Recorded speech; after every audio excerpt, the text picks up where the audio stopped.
I'm Jack Sperry from Chat Sports, and today we're going to be talking about ESPN's Mel Kiper Jr.'s 2025 QB prospect rankings for the 2025 NFL Draft. The top 10 quarterbacks in college football playing today that Mel thinks are going to be the top 10 quarterbacks in next year's draft class. So before we get into Mel's list here, go ahead and click that subscribe button if you haven't already for year-round NFL draft coverage right here from Chat Sports. If you guys want monthly mock drafts, if you guys want these types of rankings videos, all that great stuff, if you want to keep up with all the top players in college football and where they're being projected in the 2025 NFL Draft, this is going to be the place for you. Make sure you click that subscribe button right now. So let's start with the number 10 quarterback on Kiper's list right now, which is Will Howard, Ohio State quarterback. Now, of course, Howard played for KSU last year, Kansas State, transferred to Ohio State this year. And, Will Howard's fine. I really do think that he is almost like a lesser version of like J.J. McCarthy from last year, where it's such a loaded roster from top to bottom there at Ohio State. They got a good O-line. They got good running backs. They still have good receivers. Like, they're going to have a really good defense. Like, Ohio State might win the national championship this year, and it might not be because of Will Howard, right? He might be a reason for that championship. He might be somebody that you can win a championship with in the NCAA, but he is not somebody that's necessarily going to carry your football team, and because of that, I don't think that he is an NFL quarterback in waiting. Then we get to Garrett Nusmeier here, who I've actually been impressed with here through the first 2 weeks of the college football season, particularly in that game against USC. I thought Nusmeier got through his reads nicely, he threw the ball accurately, he threw the ball down the field. I thought he had played with good eyes and feet. Now, he is a little bit limited physically, in my opinion, so I don't necessarily see him as like a first-round draft prospect or maybe even a day 2 prospect. I think he's going to be more of like a round 4, round 5, go out and get a good backup type of quarterback. Don't really see any high upside with Nusmeier as an NFL starter moving forward. Then we get to Riley Leonard, number 8. I am a Notre Dame fan here, folks, and I don't think Riley Leonard is the number 8 quarterback in this class. He cannot throw the ball down the field without throwing interceptions. I mean, we saw Notre Dame get upset by UNI last weekend, and a lot of it was on Riley Leonard not being able to throw the ball down the field. Now, he is a gamer. I do think that he's a decent college quarterback because he can run the football. He can do the quick game stuff, but Riley Leonard himself is not a good NFL quarterback prospect because you need your quarterback in the NFL to throw the ball down the field, plain and simply, or you're going to get absolutely toasted. Riley Leonard is not that. I love my Fighting Irishman, but Riley Leonard is not an NFL quarterback prospect from my eyes. Now, coming up here on NFL Daily, I'm going to go ahead and give you guys some more quarterback breakdowns. Number 7 through number 1 on Mel Kiper Jr.'s quarterback rankings for this year's NFL Draft. But before we get into it, let's talk about our sponsor today at Prize Picks, which is the easiest and most exciting way to play daily fantasy sports. And unlike other apps on Prize Picks, it's just you against the numbers. All you have to do is pick more than or less than on 2 to 6 player stat projections and watch the winnings roll in. Get in on the daily action with your friends and become a part of the Prize Picks community today. Just one Caleb Williams passing yard gets you 1 win on Prize Picks every week in the month of September. That's right, only 1 yard from Caleb Williams gets you an automatic win every football weekend in September. That means 4 weeks of free W's. Don't miss out on this deal on Prize Picks because it's gone the second September ends. So let's take a look here at my week 2 projection on Prize Picks. I'm obviously going to take the free money here, taking the more on the passing yards for Caleb Williams, obviously. But then I'm going to shift my focus to the Giants and Commanders game on Sunday. I'm going to take the less on passing yards for Daniel Jones. He freaking stinks if we're talking about bad quarterbacks today. Then we'll go with the more for Terry McLaurin receiving yards. He had an off week last week against the Buccaneers. I think against that porous Giants secondary, Terry McLaurin has a bounce-back week. You guys can download the Prize Picks app today to get started and use code CLNS to get $50 instantly when you play $5. So all you have to do is do a projection, put in $5, and then you get $50 additional to use on your projections. It's absolutely fantastic deal from our friends at Prize Picks. That's code CLNS on the Prize Picks app to get $50 instantly when you play just $5. You don't even need to win your first projection to receive the $50 bonus. It's guaranteed. Prize Picks, run your game. Number 7 on Mel Kiper Jr.'s quarterback rankings here in college football for the 2025 NFL Draft is Jaxson Dart. Now, I really like what Lane Kiffin is doing there with Ole Miss, and I like Jaxson Dart as a college quarterback. Now, I think he's probably going to be more of like a day 2 type of quarterback prospect.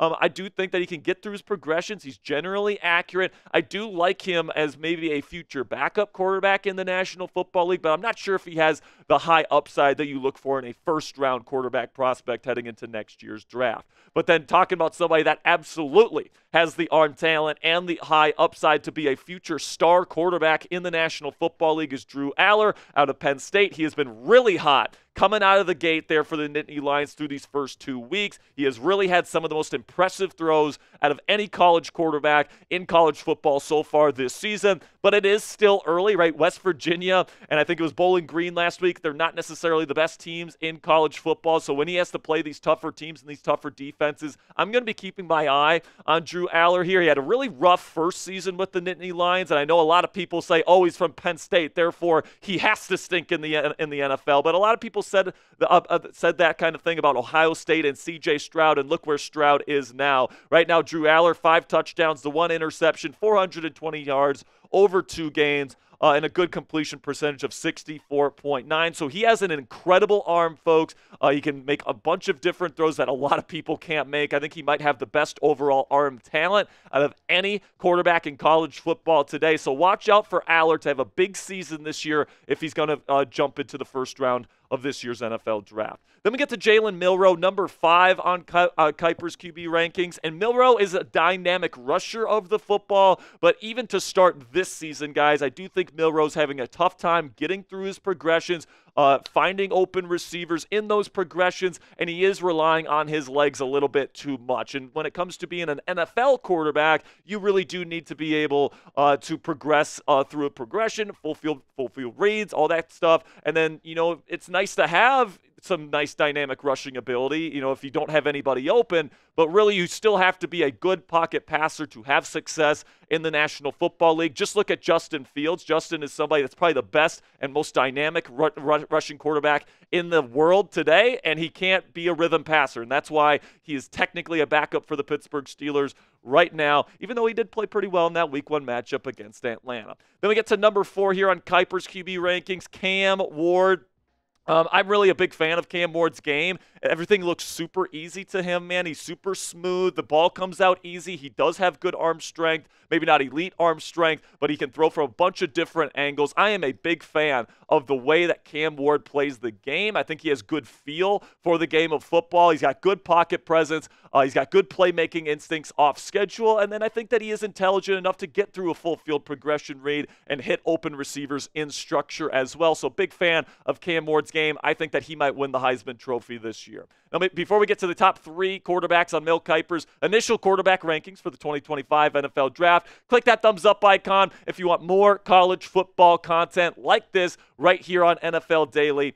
I really do appreciate your guys' support. Then we get to the top 3 here. Let's start with the Longhorns quarterback, Quinn Ewers, who had a really big day last week in Ann Arbor against the reigning national champion Michigan Wolverines. This is what Mel Kiper Jr. had to say about Ewers' game. Ewers has the opportunity and traits to catch Carson Beck and Shedeur Sanders in this quarterback class, but he needs to continue improving his consistency as a passer. Though he has already taken big steps there since his freshman year, his completion percentage rate jumped from 58.1% in 2022 to 69% in 2023. He misses on too many throws. Ewers can spin it effortlessly to any part of the field and hit his spots, though, thanks to an elite arm talent. He also does a nice job avoiding pressure in the pocket, slipping and sliding to create time and room to operate. Now, I think that Ewers has very good arm talent. I don't know if it's like Josh Allen, Patrick Mahomes, Caleb Williams level, but I do think it's very good. I think that he's got decent mobility, but maybe not elite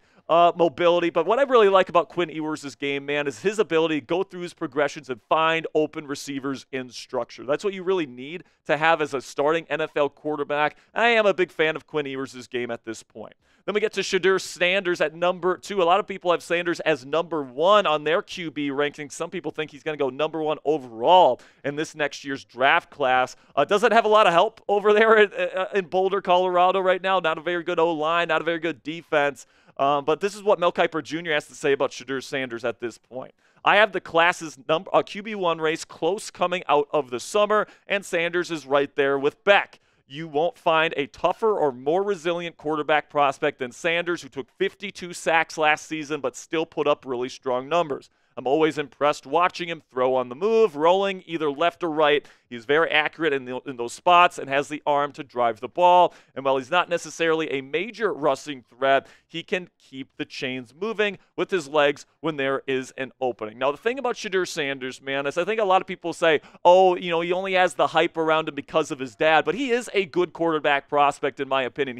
He hangs tough in the pocket. He is a generally accurate passer. He can make plays outside of structure. He can convert on 3rd and longs. And honestly, guys, with all the adversity that he has to face in Colorado, I think that's actually a good thing, preparing him for the adversity he's going to face in the National Football League, where there's going to be pressure in his face. You're not always going to have the most talented roster surrounding you, and he is going to be asked to hit open receivers in those adverse conditions. So I think this is actually preparing him for the National Football League. Do think there's some other red flags in his game, though. I'll talk about those here in just a second, but let me know down there in the comment section. Is Shedeur Sanders an overhyped quarterback prospect? Give me a yes or give me a no. Let me know how you feel about Shedeur down there in the comments section.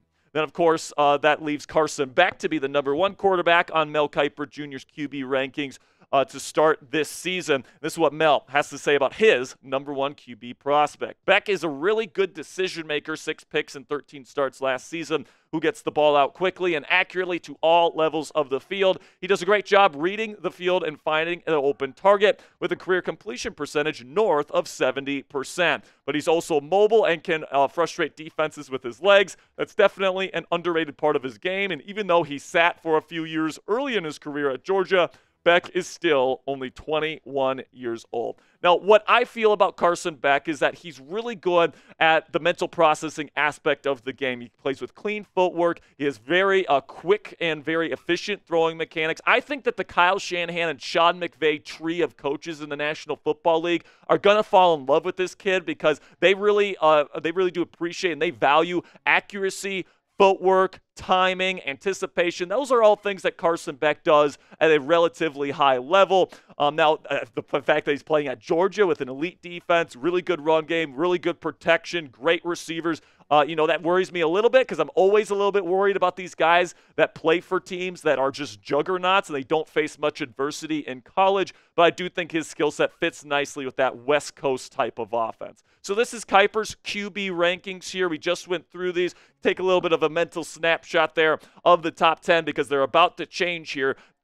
Just doing the same 10 quarterbacks, all right? So let's just take these 10 quarterbacks and let's go with my rankings based on what I've seen from these guys in their previous film from 2023 and in their early season film here in 2024. I like Cam Ward out of Miami more than anybody else. I think that, that ability to make plays off schedule, throw with multiple arm angles, but still win from the pocket is going to be something that's going to make him the #1 quarterback taken from this class. And the reason why I have him as my favorite to win the Heisman Trophy this year. Quinn Ewers has really good arm talent, and he combines that with an ability to find open receivers. I think Steve Sarkisian's doing a really good job with him. I like Carson Beck. I do think he's a little bit limited, but like I said, I think he is a first-round pick because I think the Shanahan McVay guys are going to love him. Shedeur Sanders, I think, is kind of in that same kind of tier. I think those top 4 guys are probably the cream of the crop right now. The reason why I have Sanders below the rest of them is because he comes with baggage, all right? Are you really willing to deal with the circus that comes along with Prime and Shedeur and the watch and all this stuff with Shedeur Sanders? Is that something that you're willing to do? For me personally, I would probably shy away from that and go with some of the other quarterbacks. But watch out for Drew Allar. Watch out for Jaxson Dart. Watch out for Jalen Milroe. Those guys are all talented quarterbacks that are going to be playing in big-time football games this year. But the rest of the guys on that list, I don't think, have any shot of being top quarterback prospects. So let me know down there in the comments section, who is your QB1 in this upcoming 2025 NFL draft class? Who's the best QB in this class? Let me know down there in the comments section. Do you think Shedeur Sanders? Do you think Carson Beck? Do you think Cam Ward? Do you think Quinn Ewers? Let me know what you guys think down there in the comments section. I think right now we have a top 4. It could turn into a top 5 if Drew Allar has a good season there at Penn State, but I guess we'll see how everything kind of unfolds here in college football this season. make sure you click that subscribe button right now, because right here at Chat Sports, we're going to have you guys covered with college football, NFL, and NFL draft coverage all throughout the 2024 season. Really do appreciate all of your guys' support. Again, click that subscribe button if you want this in-depth and football coverage all season long. Until next time, guys, peace out.